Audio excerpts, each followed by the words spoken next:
Eh bien, c'est une joie de vous retrouver pour la suite de cette série d'études sur cassette intitulée « Les prophéties de la fin ». Et encore une fois, j'aimerais que vous puissiez prendre le livre de l'Apocalypse, le dernier livre dans votre Bible, et nous allons aujourd'hui examiner dans le premier chapitre des versets 12 jusqu'au verset 20. Alors voilà, on est sur l'île de Patmos, et Jean, comme nous l'avons vu ensemble, a été ravi en esprit pour voir le jour du Seigneur, le retour de notre Seigneur Jésus-Christ et le jugement final. Et voilà qu'il a cette vision de Christ ressuscité. Et le thème que nous voulons étudier aujourd'hui sur cette cassette, le titre c'est justement « La vision de Christ ressuscité et son message qu'il a livré à l'apôtre Jean ». Dans le verset 12, ça dit « Je me retournai pour connaître quelle était la voix qui me parlait. Et après m'être retourné, je vis 7 chandeliers d'or. » Maintenant, Jean ne dit pas qu'il se retourna pour voir celui qui parlait, mais il se retourna pour voir la voix qu'il avait entendue. En fait, la voix et la personne sont une. Jésus, c'est la parole. Dans Jean, l'Évangile, le premier chapitre et les 3 premiers versets, nous lisons ceci. « Au commencement était la parole. Et la parole était avec Dieu, et la parole était Dieu. Elle était au commencement avec Dieu, et toutes choses ont été faites par elle, et rien de ce qui a été fait n'a été fait sans elle. » Maintenant, le son de la trompette indique toujours un moment solennel. Vous avez plusieurs exemples de cela dans la parole de Dieu, sur le mont Sinaï, par exemple, lorsque Dieu s'est révélé à Moïse et lui a donné les tables de la loi, c'est au son de la trompette. Lorsqu'il a parlé au peuple, c'est au son de la trompette sur cette montagne. Le service au tabernacle a débuté au son de la trompette. L'année du jubilé débutait au son de la trompette. L'enlèvement de l'Église se fera au son de la trompette, et ainsi de suite. Alors, ça veut donc dire que dès qu'il y a un coup de trompette, un son de trompette, c'est quelque chose d'important, quelque chose de solennel qui s'apprête à arriver. Alors, lorsque Jean se retourna, il a vu premièrement 7 chandeliers d'or. C'était à partir du verset 12 jusqu'au verset 20, nous allons voir ensemble la description des choses, des différentes choses que Jean a vues en vision sur l'île de Patmos. Mais lorsqu'il voit ces 7 chandeliers d'or, tout ce qu'il voit, c'est 7 chandeliers d'or, mais au verset 20, comme nous avons lu, le Seigneur va nous expliquer que ces 7 chandeliers sont les 7 églises. Les 7 églises que nous allons étudier en détail très bientôt dans le 2e et le 3e chapitre du livre de l'Apocalypse. Maintenant, lorsqu'on parle de chandelier, évidemment, la première pensée qui nous vient, c'est le fameux chandelier de l'Ancien Testament, le chandelier du tabernacle que Moïse a fait construire. Dans Exode, le chapitre 25, des versets 31 jusqu'à 37, nous avons la description de ce fameux chandelier. Ça dit, tu feras un chandelier d'or pur. Ce chandelier sera fait d'or battu. Son pied, sa tige, ses calices, ses pommes et ses fleurs seront d'une même pièce. 6 branches sortiront de ses côtés. 3 branches du chandelier de l'un des côtés et 3 branches du chandelier de l'autre côté. Il y aura sur une branche 3 calices en forme d'amande, avec pommes et fleurs, et sur une autre branche 3 calices en forme d'amande, avec pommes et fleurs. Il en sera de même pour les 6 branches sortant du chandelier. À la tige du chandelier, il y aura 4 calices en forme d'amande, avec leurs pommes et leurs fleurs. Les pommes et les branches du chandelier seront d'une même pièce, et sera tout entier d'or battu, d'or pur. Tu feras ces 7 lampes qui seront placées dessus de manière à éclairer en face. Alors, c'est ce que nous pensons lorsqu'on parle de chandelier. Et une belle image de ce chandelier-là nous est rapportée dans le livre du prophète Zacharie, dans le chapitre 4 et des versets 1 jusqu'au verset 6, alors que nous lisons ceci. « L'homme qui parlait avec moi revint, et il me réveilla comme un homme que l'on réveille de son sommeil. Et il me dit, « Que vois-tu? » Je répondis, « Je regarde, et voici, il y a un chandelier tout d'or, surmonté d'un vase et portant 7 lampes, avec 7 conduits pour les lampes qui sont au sommet du chandelier. Il y a près de lui 2 oliviers, l'un à sa droite et l'autre à sa gauche. Et reprenant la parole, je dis à l'ange qui parlait avec moi, « Que signifient ces choses, mon Seigneur? » L'ange qui parlait avec moi me dit, « Ne sais-tu pas ce que signifient ces choses? » Je dis, « Non, Seigneur. » Alors il reprit et il me dit, « C'est ici la parole que l'Éternel adresse à Zorobabel. Ce n'est ni par la puissance, ni par la force, mais c'est par mon esprit, dit l'Éternel des armées. » Ici, il y a une autre lampe d'or pur. Elle brille parce qu'elle a beaucoup d'huile qu'elle reçoit des 2 oliviers dont nous venons de lire, qui se trouvent de chaque côté. L'huile typifie le Saint-Esprit qui seul peut donner au peuple la lumière de Dieu. L'ange qui parlait à Zacharie voulait dire en fait que vous ne pouvez rien par vous-même, ni par votre propre force, ni par votre propre puissance, mais par le seul moyen du Saint-Esprit. Maintenant, si on examine le chandelier de plus proche, nous allons remarquer qu'il possède un réservoir, un vase qui est au milieu de 7 bras partant de son centre. Le vase est rempli d'huile d'olive qui imbibe 7 mèches placées dans les 7 bras. C'est la même huile qui brûle et forme une lumière à l'extrémité de ces 7 conduits. Cette lumière qui ne s'éteint jamais, les prêtres, bien, se contentent seulement de garder le niveau d'huile dans le réservoir. La lampe était allumée d'une manière particulière aussi. Tout d'abord, le prêtre prenait du feu sur l'autel sacré qui avait été allumé par le feu de Dieu au tout début. Il allumait d'abord la lampe située au sommet de ce vase, puis il allumait la seconde lampe avec la flamme de la première lampe. La troisième recevait son feu de la seconde lampe, et ainsi de suite, jusqu'à ce que les 7 lampes, finalement, soient toutes allumées.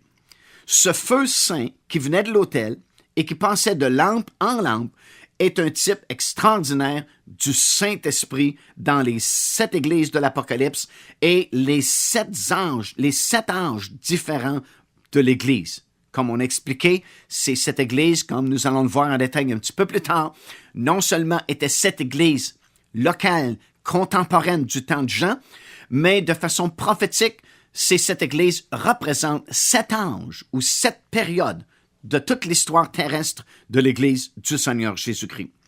Alors, le déversement original de la Pentecôte dans la chambre haute, l'effusion du Saint-Esprit, l'onction qui est venue dans cette chambre haute de la part du Seigneur Jésus-Christ par le Saint-Esprit, a oint l'Église, non seulement au tout début, mais doit oindre l'Église du Seigneur Jésus-Christ tout au long de ces 7 anges jusqu'à la fin, car Jésus, comme cela le demande, est le même hier, aujourd'hui et éternellement. Maintenant, ici, dans le texte que nous venons de lire, dans ce 12e verset, il s'agit plutôt de 7 chandeliers d'or, plutôt qu'un seul chandelier d'or, comme c'était le cas dans l'Ancien Testament. Alors, c'est différent du chandelier de Moïse, qui, lui, était unique en son sens. Alors, nous avons 7 chandeliers qui nous révèlent, premièrement, les personnalités distinctes de chaque Église. Les 7 chandeliers, souvenons-nous, représentent les 7 églises de l'Apocalypse, mais en même temps, ils représentent toute la dispensation de l'histoire terrestre de l'Église du Seigneur Jésus-Christ. Nous allons voir en effet aussi plus tard la description détaillée des différentes caractéristiques de ces 7 églises de l'Apocalypse. Cela nous révèle aussi que chaque assemblée locale a sa propre personnalité. Cependant, même s'il y a 7 chandeliers plutôt qu'un seul, comme dans l'Ancien Testament, l'huile se communique quand même d'une à l'autre et d'une assemblée à une autre, car dans le verset suivant, il nous est dit que Christ est au milieu de ces 7 chandeliers. Deuxièmement, ces chandeliers prouvent que l'Église du Seigneur Jésus-Christ est vraiment la lumière du monde, la lumière qui brille dans les ténèbres, tout comme le déclare la parole de Dieu. Le chandelier en lui-même n'est pas la lumière, mais il diffuse la lumière reçue par l'huile du Saint-Esprit. Si vous lisez dans Matthieu, le chapitre 5 et au verset 14, Jésus dit « Vous êtes la lumière du monde ». Et il dit « Une ville située sur une montagne ne peut être cachée ». La même chose dans le livre des Actes des Apôtres, chapitre 13 et au verset 47, ça dit « Car ainsi nous l'a ordonné le Seigneur, je t'ai établi pour être la lumière des nations, pour porter le salut jusqu'aux extrémités de la terre. » Aussi dans Éphésiens, chapitre 5 et au verset 8, ça dit « Autrefois vous étiez ténèbres, et maintenant vous êtes lumière dans le Seigneur. Marchez donc comme des enfants de lumière. » Philippiens, chapitre 2 et le verset 15 dit ceci, « Afin que vous soyez irréprochables et purs, des enfants de Dieu irrépréhensibles, au milieu d'une génération perverse et corrompue, parmi laquelle vous brillez comme des flambeaux dans le monde. » 1 Thessaloniciens, chapitre 5 et au verset 5, ça dit « Vous êtes tous des enfants de la lumière et des enfants du jour. Nous ne sommes point de la nuit ni des ténèbres. » Dans l'Évangile de Jean, chapitre 8 et au verset 12, ça dit « Jésus leur parle à nouveau et il dit « Je suis la lumière du monde. Celui qui me suit ne marchera pas dans les ténèbres, mais il aura la lumière de la vie. » Et puis dans Jean chapitre 9 et au verset 5, il va nous expliquer davantage en disant « Pendant que je suis dans le monde, je suis la lumière du monde. » Et il leur dit au verset 12 et au verset 35, « La lumière est encore pour un peu de temps au milieu de vous. » Il parle de lui-même. Et il dit « Marchez pendant que vous avez la lumière, afin que les ténèbres ne vous surprennent point. Celui qui marche dans les ténèbres ne sait où il va. » Alors, ces chandeliers représentent l'Église du Seigneur Jésus-Christ, qui est la lumière du monde. Et nous brillons dans ce monde, comme ces versets nous l'indiquent. Deuxièmement, ces 7 chandeliers sont d'or. L'or est un symbole de la divinité et de la gloire de notre Seigneur Jésus-Christ. Puis dans le verset 13, nous lisons ceci. « Et au milieu des 7 chandeliers, je vis quelqu'un qui ressemblait à un fils d'homme, vêtu d'une longue robe et ayant une ceinture d'or sur la poitrine. » Maintenant, c'est bon de remarquer ici les premiers mots. Ils sont très importants, puisque dans ce 13e verset, nous sommes au tout début de l'histoire de l'Église sur cette terre. Cette vision, en fait, que Jean a sur l'île de Patmos, nous sommes encore dans la première génération de chrétiens et nous sommes au tout début de l'histoire terrestre de l'Église. Et ça dit au verset 13 que Jésus-Christ lui-même, il est situé au milieu des 7 chandeliers d'or. Et c'est important de le remarquer parce que si vous mettez ça en contraste avec Apocalypse chapitre 3 et au verset 20, alors qu'on est rendu au 7e âge et dernier âge de l'Église, le temps où le Seigneur va venir chercher ceux qui sont prêts, ça dit pour une bonne partie de l'Église que Jésus-Christ, loin d'être au milieu des chandeliers d'or, il est rendu en dehors de l'Église. Puisque ça dit dans le 3e chapitre et au verset 20, « Voici, dit Jésus, je me tiens à la porte. » Il n'est plus au milieu ou au centre de son Église, mais il se tient à la porte et il dit « Je frappe. Et si quelqu'un entend ma voix et ouvre la porte, j'entrerai chez lui, je souperai avec lui et lui avec moi. » Maintenant, c'est un passage que nous utilisons souvent dans les croisades d'évangélisation afin d'inviter les gens à accepter Jésus comme leur Seigneur et Sauveur personnel. Et on leur dit souvent, Jésus est à la porte de votre cœur et il frappe présentement. Et si quelqu'un entend sa voix dans son cœur et ouvre la porte de sa vie, bien, Jésus va entrer et va pardonner les péchés, va devenir le Seigneur et le Sauveur de cette personne. Et c'est bon, on peut l'appliquer de cette façon-là certainement parce que c'est aussi la vérité. Mais dans le contexte dans lequel ce texte nous est donné, il nous est donné dans le contexte de l'Église de la Odyssée, qui représente une partie de l'Église des derniers jours, de la fin complètement, au temps où Jésus s'apprête à revenir chercher son Église.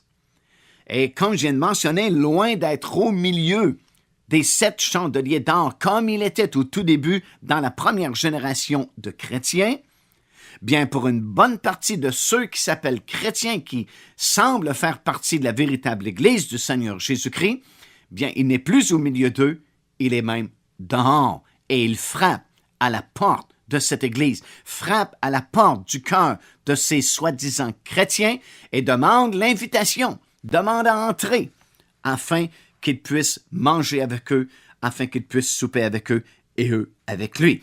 Retenez cela parce que lorsque nous allons arriver dans le 2e et 3e chapitre du livre de l'Apocalypse et que nous allons étudier ensemble les 7 âges de l'Église, l'histoire de l'Église terrestre, ça va devenir très important de remarquer ce phénomène de déchéance vraiment à partir du tout début, alors que Jésus est au centre des 7 chandeliers d'or et que maintenant il se retrouve pour une bonne partie de ceux qui s'appellent chrétiens à l'extérieur complètement de leur vie.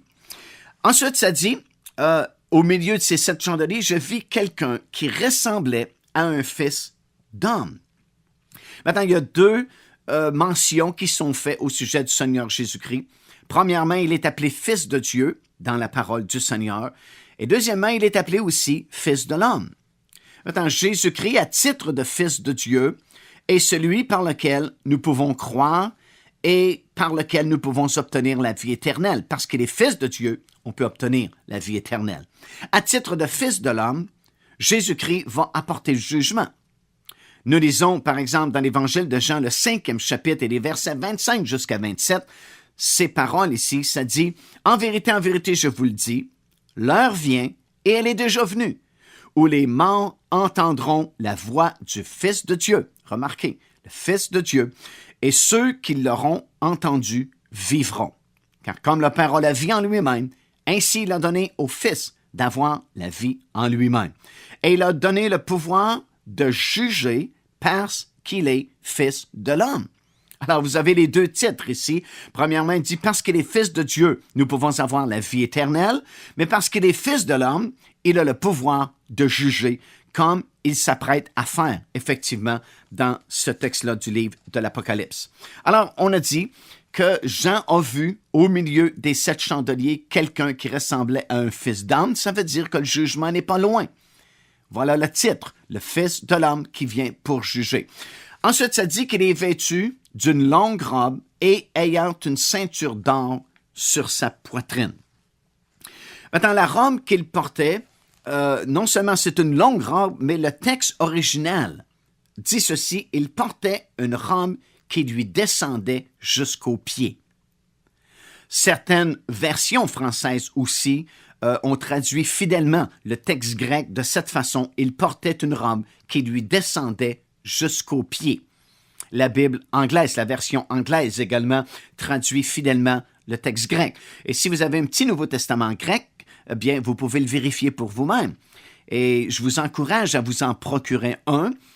Ça se vend dans les librairies chrétiennes en général. C'est un tout petit Nouveau Testament écrit dans le texte original grec avec la traduction anglaise. Je ne pense pas que ça se fait présentement grec-français, peut-être, mais je l'ignore. Mais du moins, il se fait en anglais avec le texte grec original, puis la traduction littérale, mot à mot, en anglais, en dessous de chaque mot grec. Puis dans la marge à gauche, vous avez la version King James anglaise.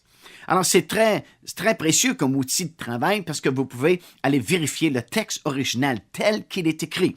Et si vous le faites dans ce cas-ci, dans le verset 13, vous allez voir que plutôt que simplement traduire comme Louis II l'a fait une longue robe, ça dit il portait une robe qui lui descendait jusqu'aux pieds. Attends, pourquoi c'est important ce détail-là? Bien, parce que les vêtements dans la parole de Dieu sont très importants.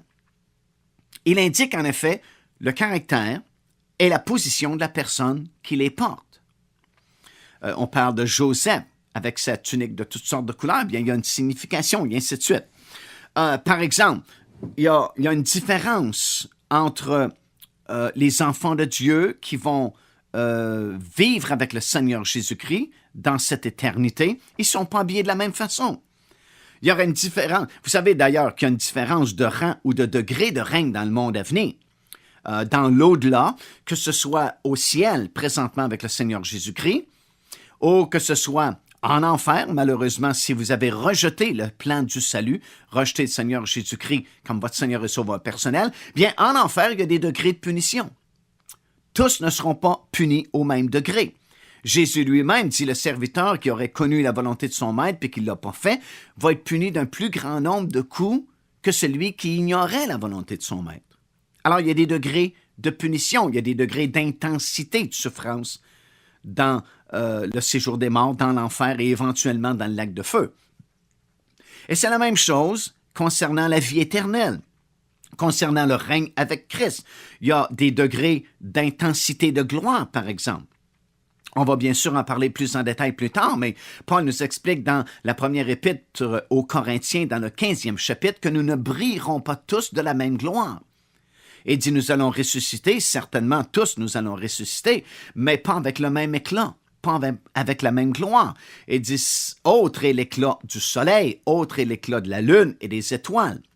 Alors, bien sûr, nous savons que le soleil brille plus qu'une étoile, que la lune brille plus qu'une étoile et qu'une étoile brille moins qu'un soleil.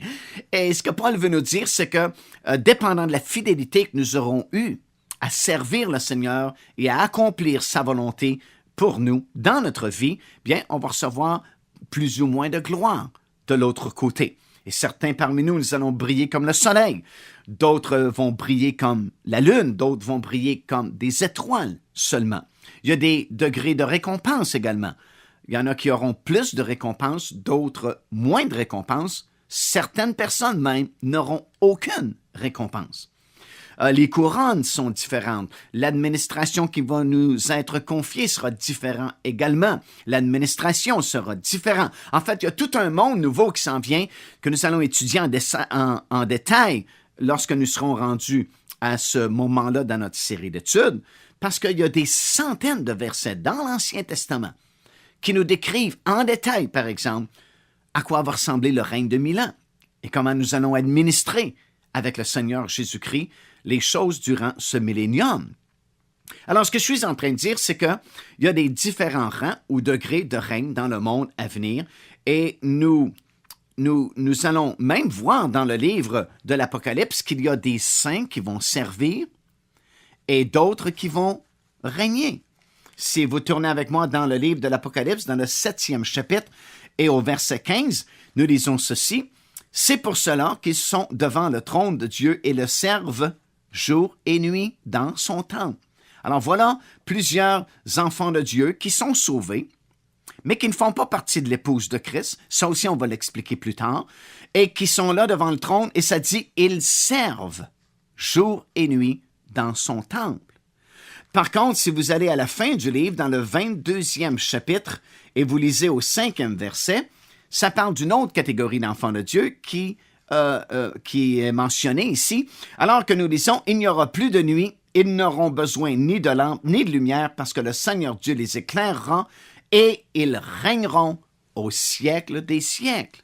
Alors voilà une catégorie d'enfants de Dieu qui vont servir jour et nuit dans le temple et une autre catégorie d'enfants de Dieu qui, eux, vont régner. Et tout ça pour vous expliquer qu'ils n'ont même pas les mêmes vêtements. Puisque ceux qui vont servir sont revêtus de robes blanches, tout simplement. Tandis que l'épouse de Christ, elle est revêtue d'un fin lin blanc, éclatant et pur. Dans le livre de l'Apocalypse, dans le 7e chapitre et au verset 9, ça dit ceci. « Après cela, je regardai, et voici, il y avait une grande foule que personne ne pouvait compter, de toute nation, de toute tribu, de tout peuple et de toute langue.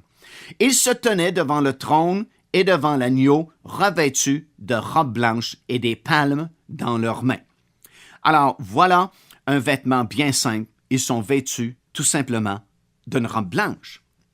Mais si vous allez dans le 19e chapitre et au verset 8, alors que nous avons la description de l'épouse de Christ, qui est le plus haut rang dans le monde à venir, ça dit « Et il lui fut donné de se revêtir d'un fin lin, éclatant et pur, car le fin lin, ce sont les œuvres justes des saints. » Maintenant, dans le livre de l'Apocalypse aussi, dans le chapitre 19 et au verset 14, on y ajoute un détail aux vêtements de l'épouse et on dit ceci. « Les armées qui sont dans le ciel le suivaient sur des chevaux blancs revêtus d'un fin lin blanc pur. » Alors, son épouse, il lui a été donné de se revêtir d'un fin lin blanc, éclatant et pur, tandis que les autres catégories d'enfants de Dieu ne portent qu'une simple robe blanche.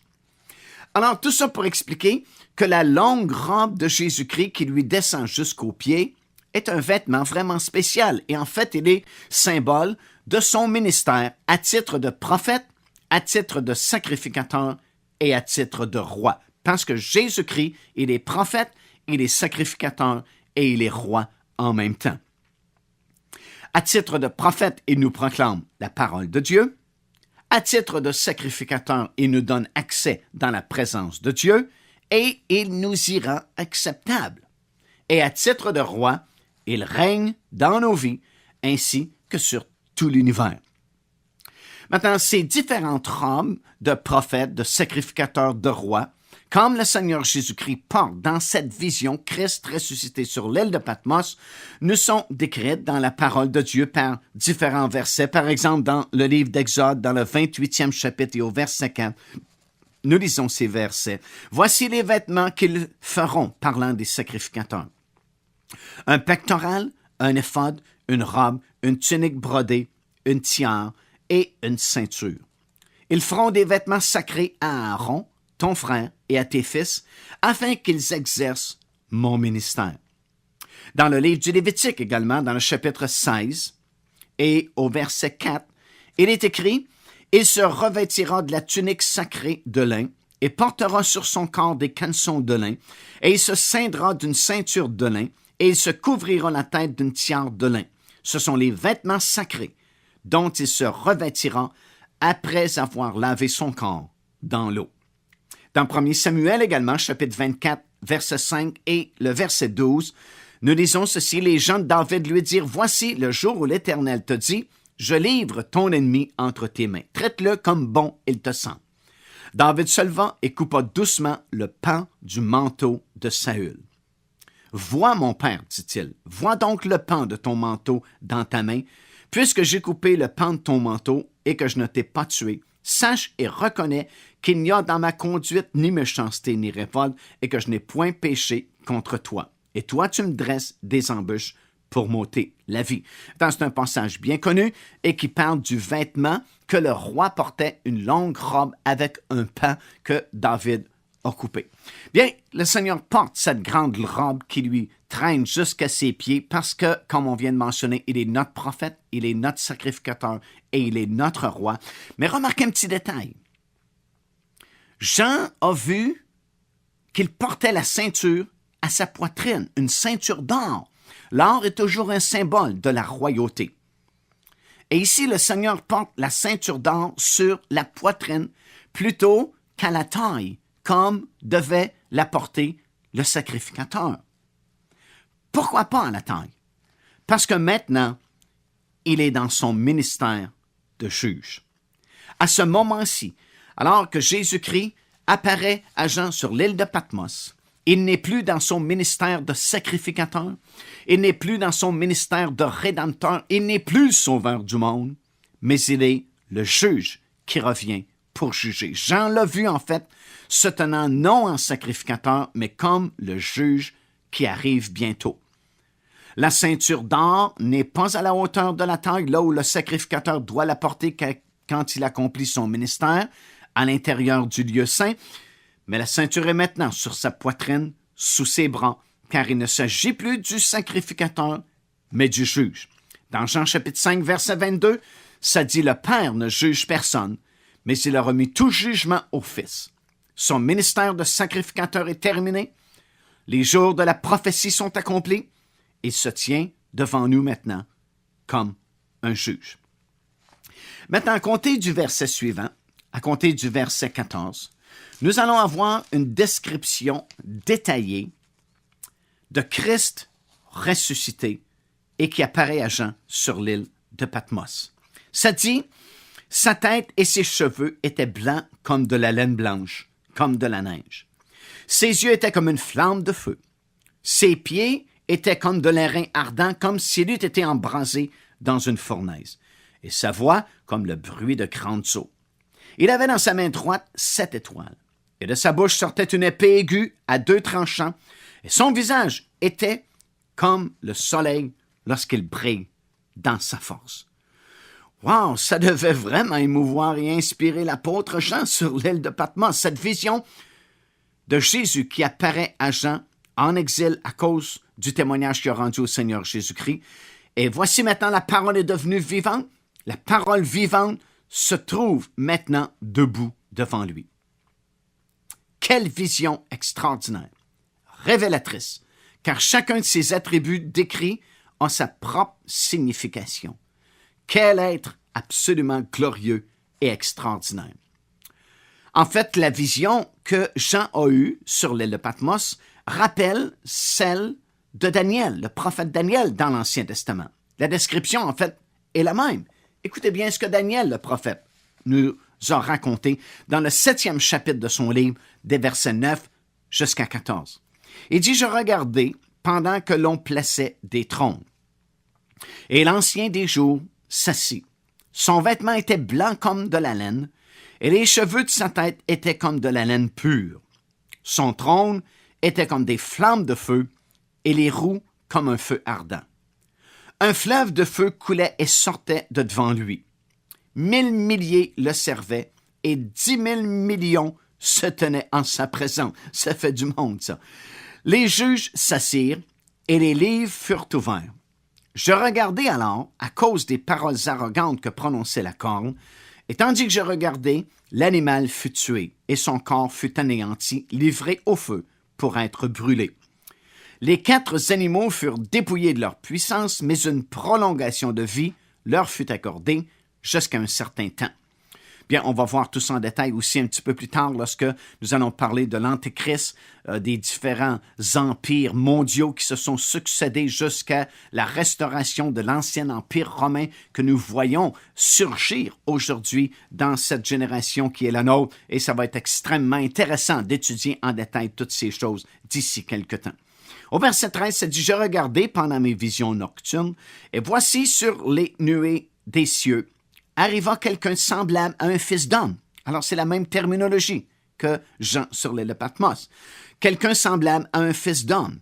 Il s'avança vers l'Ancien des jours, et on le fit approcher de lui. On lui donna la domination, la gloire et le règne, et tous les peuples, les nations et les hommes de toute langue le servirent.